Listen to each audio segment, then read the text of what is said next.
Hey, everybody, and welcome to the Doctors of Running virtual roundtable, where we, three doctors of physical therapy, but today it's just two of us, discuss the art and the science to the stuff that we're putting on our feet.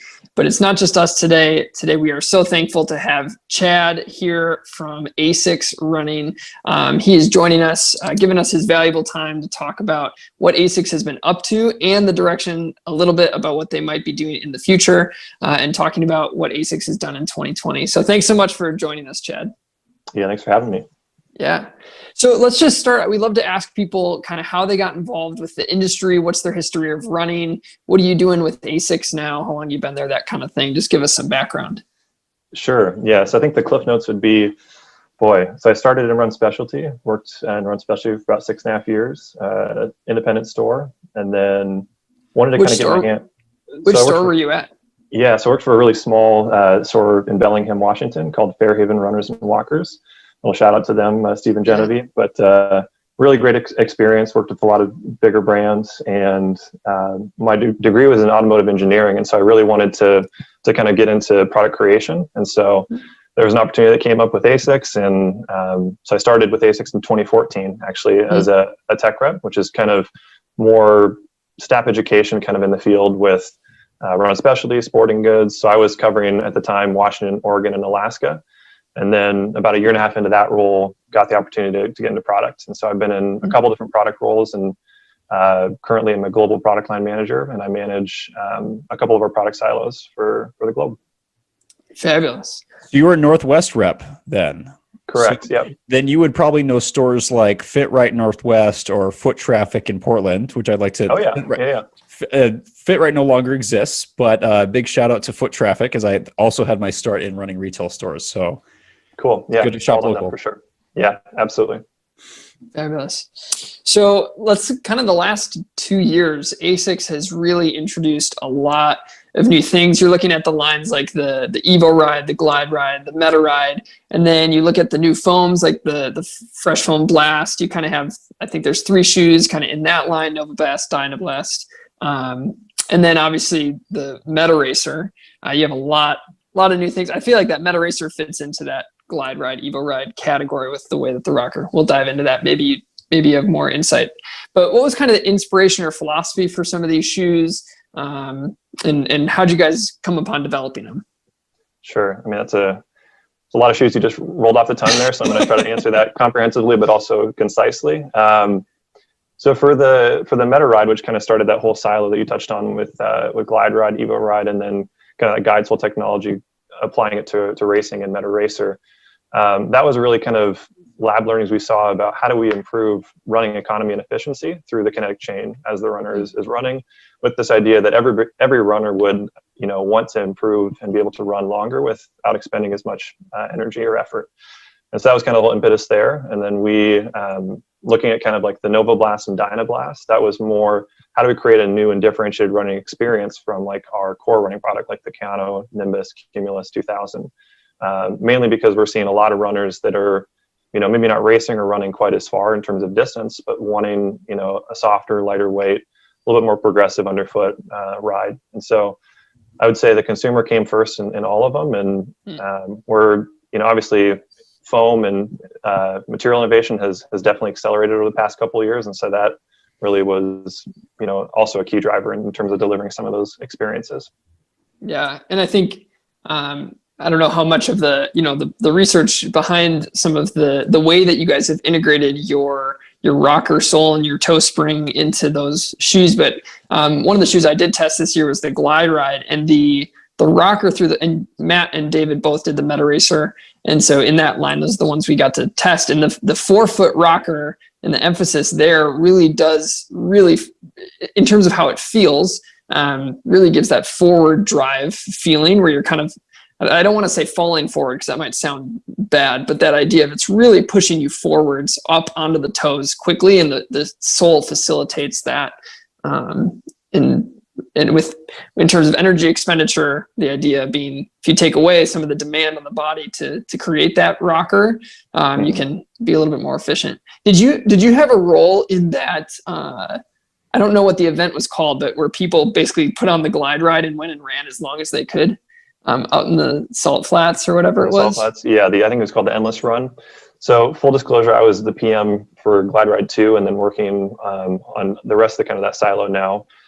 Cool. The PM for version 1 is now actually in global marketing. And so I was not one of the people that was actually there to kind of instigate that event. Our product director was there and a couple of people from merchandising. But yeah, I think that kind of whole idea was birthed out of our lab in Kobe, Japan, called the Institute of Sports Science, or the ISS. And it's basically a bunch of, PhD and very much more educated people in biomechanics than myself that kind of go to work and assess our athletes and all that. And then through that, we find, some interesting research. And then we kind of work back from that in terms of like, how can we apply this to a product to potentially make a better shoe for everybody? So. Wow. Cool. So one question I've been thinking about, you guys have so many different options for people now. And those mainstay shoes that you mentioned, we're going to hopefully talk about some of the kind of directions you're moving with those as well next. But are we going to continue to see those mainstay models? Like are the the Kayanos and the 2000s and the Nimbus and the Cumulus, are those still going to be part of it, or are these new shoes kind of taking over? Yeah, boy, like the Kayano Nimbus 2000, really those are kind of our core shoes. I would say like that, there's a pretty loyal fan base. I mean, anytime you have a shoe that's 27, 28 iterations old, it's kind of like the Honda Civic or, a Accord, like you're going to have a consumer there. I think some of the shoes we talked about earlier, that allows us to kind of differentiate a little bit and maybe hit on lighter weight experiences or, a little bit more energetic foam underfoot. So a lot of the things we're doing right now, we're kind of innovating maybe a little bit faster in some of the other silos. And then we're using those learnings to re-influence our core product, knowing that, if we move too quickly for a 2000 consumer, for instance, we might, heaven forbid, piss off, 20% of them. So it's kind of, you have a little bit more leeway to test things in other models. And then we kind of prototype new foams and things like that in a 2000 or a Kayano. And then chances are you'll see that, in the next few seasons here. Yeah. It's and interesting. So, go ahead, Matt. It's interesting. We, especially myself, I'm doing my PhD in this stuff right now, is that it's very easy to approach this stuff from the biomechanical standpoint of going, let's just evolve this. But then what we have learned talking to some very wonderful people who've been able to come on, including yourself, is you can't forget the marketing component. Is that you have a shoe that's been around for 20, almost 30 years, and you have a loyal following on that. If you change that too drastically, you're going to irritate a lot of people, because there's some people like, please don't change my shoe. You guys have had some very interesting shifts, even in your core model. Like, correct me if I'm wrong, the Cumulus is now basically a full ground contact outsole, and you're not seeing that, the Trustic systems system in there, which is something I kind of harp on, but it was very interesting to see that change, because that's a core product. It's like, whoa, but at the same time, there's still some of the elements you keep in there. So I'm interested how you guys have to really balance that, especially as a well-established company, to go, hey, we could, and that's why it was interesting to watch the light models come out, where you go, hey, we can innovate here while still keeping some of the core models similar, right? Like not like deviate, like evolving a little bit, but not deviating. That's an interesting balance from a marketing perspective. Yeah, it really has been. It's kind of a fun tension to kind of play with, because anytime you try to modify a Cumulus or Nimbus or 2000 or Kayano, there has to be quite a bit of testing that goes into it to make sure that that consumer is expecting quite a bit from the product. They're training for a marathon, they're training for a half. They're generally speaking a little bit more committed runner or consumer who's running quite a bit more, and so that kind of product's expectation or promise, if you will, is quite high, and so. I think it was model 20 on the Cumulus that we first kind of got rid of the midfoot truss stick and we went to full ground contact.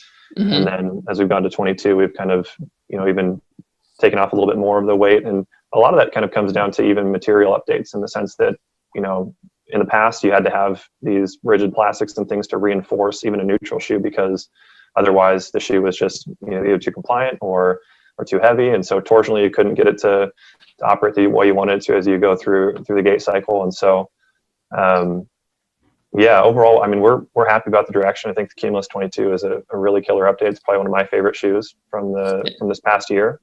It was a shoe that, I got a pair, ran a couple times in a week in it, and then I was went off to Tennessee for the Ragnar with a couple of our run specialty retailers, and Nice. I forgot to pack any other shoes, and so that was the shoe that I wore for the flight there, all 3 legs, and then airport and back, and like 0 issues. So I was like, all right, we got a winner.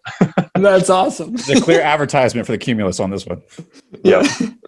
That's awesome. It's interesting. So I ran in the Tarther Edge this year. One fun thing, it's always fun when you PR in a shoe, and so I 5K PR'd by a minute in this shoe. It's not, I mean, full disclosure, it's not all the shoe. I was training, hard, but I did break. I went from a 1918 to an 1818, which isn't blazing fast, but it was all the shoe. Yeah. So, but it has the extended Trustic system still. And I think what's interesting is technology that's being phased out of some shoes doesn't mean that it's bad technology. I think that there's a lot of things about the value of the stiffness that this gives to a racing flat that still has a really good amount of stack on it, by the way. It's still valuable. And so I guess one of the questions I had for you, when you look at your transition to these light 2000 is like, everyone wears the GT 2000. And even I have has that kind of, and it has that, and that one still doesn't have the plastic component, the Trustic system. Currently it does, yeah. And that's how it's kind of built in its stability. So what do you guys, are you playing around with, changes in your stability with the Kayano Lite? We should definitely talk about, but still maintaining some through the Trustic system. Kind of what philosophies are you drawn from there, and how did the Kayano Lite get designed? And what's the thoughts about the GT 2000? Yeah, boy. Okay. I'll just try to no, it's okay. It's such a long-winded question. So I'm like, boy, how do I answer that? That's questions. Yeah, no. So I guess starting from the beginning, yes, 2000 currently still has Trustic. Back even further, the Trustic on that is actually slightly different, where typically like for a Kayano or a 2000, it's more about the bending stiffness and the torsional rigidity. For the Tarther, we actually call that a propulsion Trustic. So it actually has a TPU piece that continues into the forefoot. It kind of acts like a forefoot stiffener to allow for a little bit more dynamic toe off. And then getting to the Kayano Lite, which is probably a shoe you guys are all excited about, and myself as well, running in more recently. For that shoe, really, it kind of was birthed out of a couple different things. It was, a researcher who came to us from Calgary and basically was studied under a pretty prominent gentleman within your guys' field, and had some ideas on like, how can we take some of these things that we learned and potentially influence product in terms of, stability as a whole. Is how do we, guide the foot through gait cycle, and some folks are a little bit more mobile than others. And so one of the biggest kind of innovations on that product was this idea of 3D space construction, which is a patented technology on the top layer of the midsole. So a lot of times you have bottom loaded components that are either like a Trustic or a post like Duomax, or rubber coverage. And so with this, it actually is set up to deform in a way where the lateral side deforms more than the medial side, and then you use just kind of the geometry and the platform itself to effectively not use components to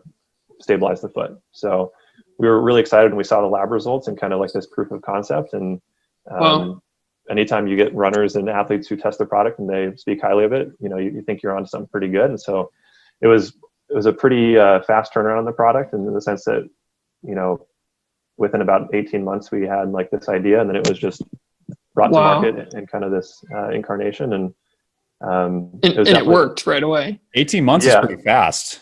That's pretty quick based on our knowledge of how long it takes to develop footwear. Yeah, so most footwear typically is about an 18-month calendar. Okay.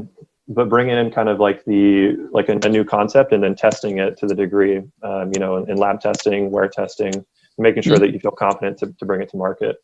It was definitely one of those things where we believed in it early on after kind of some of the initial testing. And then as we got further down the the rabbit hole, it was like, okay, this is actually something pretty cool. So you'll see more of that influence the rest of our product line in the future. Awesome. So yeah, we're pretty pumped on the technology. Kudos to you guys. That I thought I smelled Ben O'Nigg's influence in this shoe, but again, the concept is this is the stuff that we read about, and so I've been following his research, and that personally guides a lot of how I've learned a lot from his literature. I'd love to meet him at some point, so we're in the process of trying to get him on here. But that concept of, you know, the body's going to kind of move on its own, and how do you influence that, not try to like control it. It really speaks to the shoe that you guys have done a wonderful job where if you stand in it, you may not notice the stability, but running, for someone who does like stability and will notice that fatigue after many miles, this is a great shoe where it's integrated so well that you almost don't notice it, but it still does a good job of kind of going, you know, the facilitating your path of least resistance. So I think you guys did a good job. So I'm very excited to see. That's a big shift. That's a big shift, moving away from the traditional posting. And like you said, moving from a bottom-loaded stability mechanism. Yep. I think that's probably the biggest difference in this shoe compared to any other stability shoe out there, is that the mechanism is built at the top of the midsole. Is there? I don't have the shoe. Is there different densities between those two midsoles, or are they the bottom midsole and the top midsole?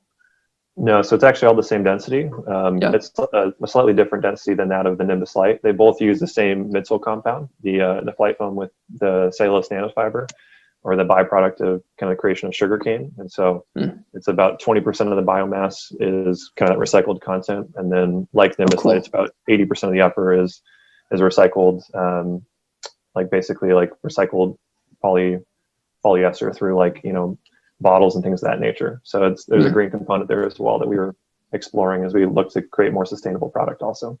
I was gonna say, people don't miss that. Like when companies are taking the efforts to decrease carbon footprint and to put in recycled product, we're moving in a really cool direction. So that's cool to hear that that's what you, with your newest models and what you're putting your efforts of, oh my goodness, innovation towards, is including sustainability. So that's really good to hear.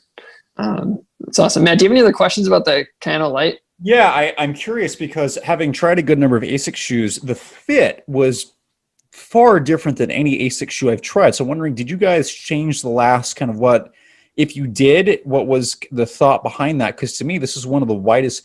I can be a little sensitive with the toe box. I'm one of those people. That I have plenty of room in this shoe, yet I'm still very secure. Like, it's, again, one of the few shoes I don't have to lace lock. And I'm curious, since I associate ASICS with having a little bit more snug fit, and that may be incorrect depending on the person, but what brought this on if this is different? I'm curious. Yeah, so the fit is slightly different. Not than like our inline Kayano or Cumulus. It's basically been an update to the last that we did a couple seasons ago now. Introduced first to the Kayano 27, and then now on Cumulus 2000. So basically all of our core product is moving to this, you know, updated fit. And that was basically with the insight that some of our consumers were finding that our fit was a little bit too, you know, too tight through the toe box, and there was just some feedback there. And so we took it pretty seriously, and we did basically 2,000 plus foot scans across the entire globe, and then basically like reverse engineered that into a last and determined how to kind of optimize constructing around that. So obviously part of it is the physical form, or the last, which is, you know, for those of you that are just listening, kind of like a three-dimensional form that you build the flat textile over. Then part of it is optimizing the material that goes around that as well, in terms of, you know, in this case, it's a monofilament based jacquard mesh versus like a knit, which has a little bit more stretch to it. So it's kind of the two marrying together that give you, you know, an ideal fit where you can kind of adjust the pattern and some of the other things to really dial that in. But the goal here was just how do we give a little bit more room in the toe box, a little bit more toe height, and then really lock in that midfoot and heel. That's awesome. All right, so let's, Chad, this is just a question for you. We'll have you just answer it. But what is, for you, either from your running experience or just from kind of your involvement in the development and all this stuff, if you had to pick one shoe that you guys have put out this year that is your top ASICS shoe, or favorite, I don't know how you would want to use, which adjective you'd want to use, but your favorite or top or most exciting ASICS shoe that you guys have put out this year, what would it be? Boy. I'm so biased because I'm running in stuff for like a year from now. So I'm like having to think like, what's available? What did I run in a year ago? Yeah. I would say probably the Kayano Lite or the Nimbus Lite are kind of the two that I'm most pumped about. I've run through, a pair of the Nimbus Lite, Kayano Lite. I have a pair in my house right now, and having the first snow of the season here in Boston, I'm hoping to get out a little bit more before it gets too cold. But those experiences, I think, are just so dialed in. Where for the Kayano Lite, especially, like typically, I'm not much of a pronator. I have a little bit of, my right foot tends to be a little bit lower than my left, and so I, generally speaking, don't like the feeling of a post. And so with the Kayano Lite, it just set up perfectly. Where it's like, as I fatigued a little bit and needed a little bit more, it was there to kind of hug the foot, and it was just so seamless that I kind of forgot about it. Which to me, that's kind of a really great thing about a shoe, is if it just works with you and you don't have to think about, oh, it's doing this now as I'm getting more tired. And then with the Nimbus Lite, I think just kind of the platform being so soft and really seeing that we could push the needle with sustainability also, because I think just looking at the production of product, like there's so many sample rounds and things, and how do we kind of figure out how to do this more sustainably, both with our own processes to bring product to market, but then also with the end product too. Really cool. No, I'm assuming you've also run in the Nimbus Lite 2 that we've now seen that Road Trail Run was talking about, which looks also really cool. Yeah, you guys should get a pair. We'll have to get it when it comes Hopefully, out. Yeah. So let's jump to what I think everybody wants to know about the most, because I feel like people are always wanting something new, and when it comes, and then you're just like, well, what's coming next? Because it was exciting for 5 seconds. No, but let's talk about the future of ASICS. I think a lot of people want to hear kind of more about what direction you guys are going. What are the plans for 2021? And if you can say anything about what we saw Sarah Hall running in at the London Marathon, and if that's something that people are going to see. Sure. Yeah, I mean, I would use like a running analogy. Like if 2020 was the first half of a half marathon and 2021 is the second half, we're going to negative split the bad boy. I would say I'm super pumped. There's a ton of stuff coming. There's new foam innovations. There's athlete, collaborations with regards to some of our racing product. With regard to Sarah, I mean, obviously, a lot of our globally sponsored athletes are testing product continuously. So that was a prototype you guys saw at London. Yeah, I mean, as a shoe nerd, kind of at my core, I thought like really just pumped. There's just a ton of new stuff coming, and running in a lot of it. It's good. It's real good. That's exciting to hear. This is one of those years, like in the shoe geekery world, there's a couple companies this year that have been talked about with how much they did this year. Some years are just kind of like, hey, we're going to, here's your new next step. It's just an update upper, whatever. But there's a couple companies that are thrown out as this total innovative, moving the industry forward this year. And ASICS is always in that conversation. So to hear that next year is kind of going to be that. I love that analogy of the conclusion of what this year was, is definitely exciting. So we look forward to seeing what we got. Matt, do you have any other questions for Chad, or Chad, do you have anything else that you want to share with us before we wrap up? No, I mean, I'd just be curious, Matt, knowing that you're, going into your thesis for stability, kind of your candid thoughts on the Kayano Lite just after running in it. Well, I'm now heavily biased since I've run in it, right? And so it's honestly it's probably my shoe of the year at this point, I think. Now, I want to give a disclaimer that I often talk about, sometimes may seem a little bit negative about posting. It's because it doesn't always work super well for me as somebody who does need a little more stability. And I don't want that to come off as negative, because we're a certain population of athletes and runners and walkers and people. A post does work very, very well. But I think we may have made a mistake where we thought that it works for everyone. It didn't kind of go in line with the models that are in the current line of research going, you know what, the foot's going to kind of do what it wants, and you have to figure out why, and then do your best to kind of help support its path rather than trying to change its path drastically. Because if you do anything drastic, can just as easily create an injurious situation as you can try to fix one. Whether we can actually fix one is up for debate. But what I like about the Kayano Lite is that from what so your example is a great thing where you're like, you know what, usually I'm kind of sensitive to post, but I can put this thing on and it feels totally smooth. And I had the same experience where you guys using the geometric shapes, and I think using geometry to create stability is a very effective way to reach a larger portion of the population, to be able to provide a stable ride without forcing you, which again, if you have that force, you might alienate people who might have a little bit more stable feet or might just need a little bit, or even those who might need moderate amounts. This was a very cool thing to finally see some of these concepts that we've been talking about in the literature come to life in a market available shoe to go, there's a way to support a large variety of people, even those who might even not need stability.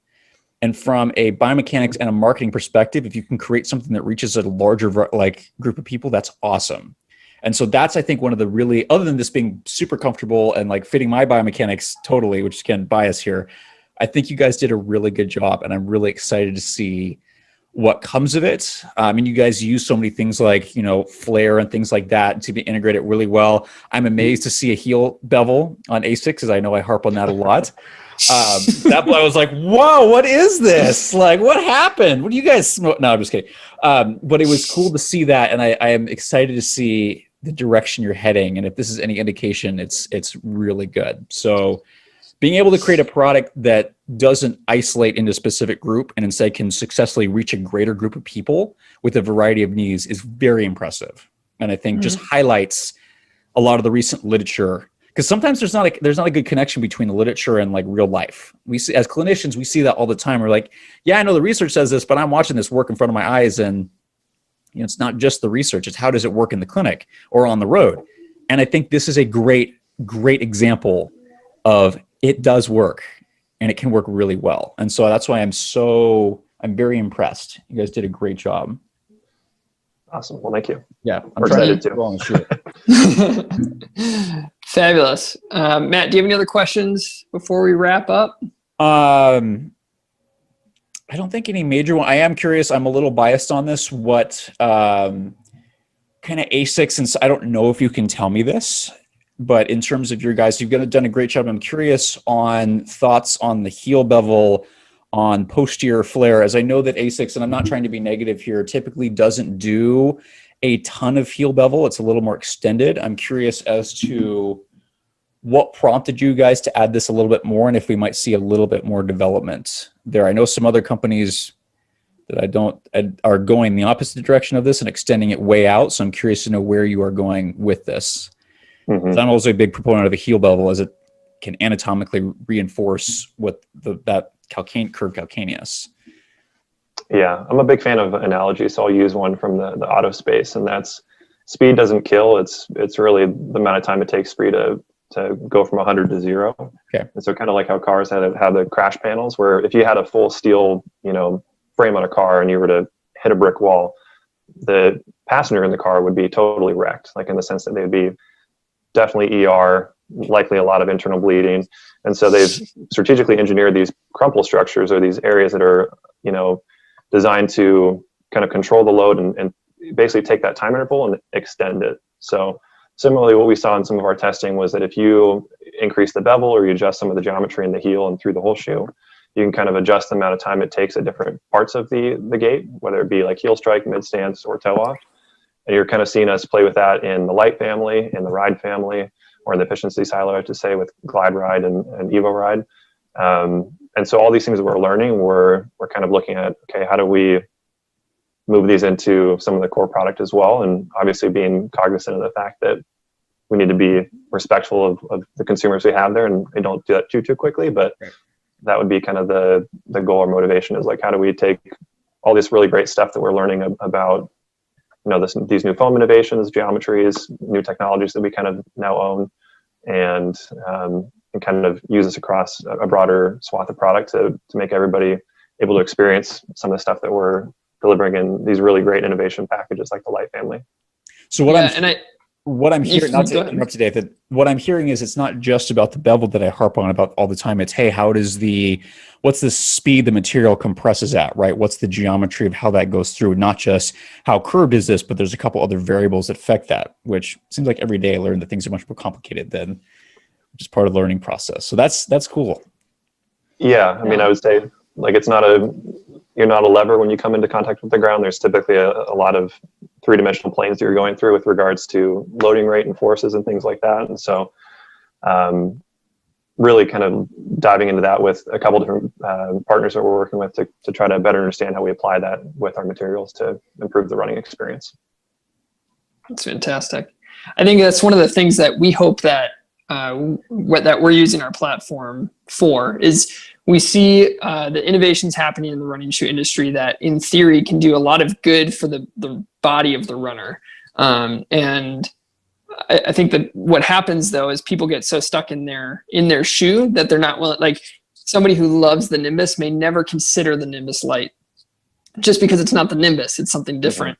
But our hope is that we can help people think critically. And I think hopefully they listen to what you had to say about kind of that there's a lot of thought and science behind the construction of one of these new shoes that's different than what you're used to, but there's reason for it that could be beneficial for the person's body from an impact perspective, which is going to change the stresses and strains through different tissues. And depending on who you are, it could be the exact right thing for you. And so our hope is that by having these conversations, by putting out our reviews and thinking deeply about the science and trying to communicate that in ways that make a lot of sense, which your analogies help a ton, that people are willing to kind of take that step and kind of the consumer is part of the advancement of the industry, I guess is what I'm saying. Is if nobody wants to try something new, the industry is not going to move forward. Right. Unless you just say, well, we'll just drop it anyway and move forward. So no, it's exciting what you guys are doing. And yes, it's really great. So Chad, thank you so much for giving us your time tonight. For those of you who are interested, you can learn more about some of these ASICS shoes on our website, doctorsofrunning.com. You can also follow us on Instagram and Facebook. You can subscribe to our YouTube and our podcast on any podcast platform. So Chad, thank you so much again for joining us, and we'll talk to you all next time. Yeah, thanks guys. Pleasure.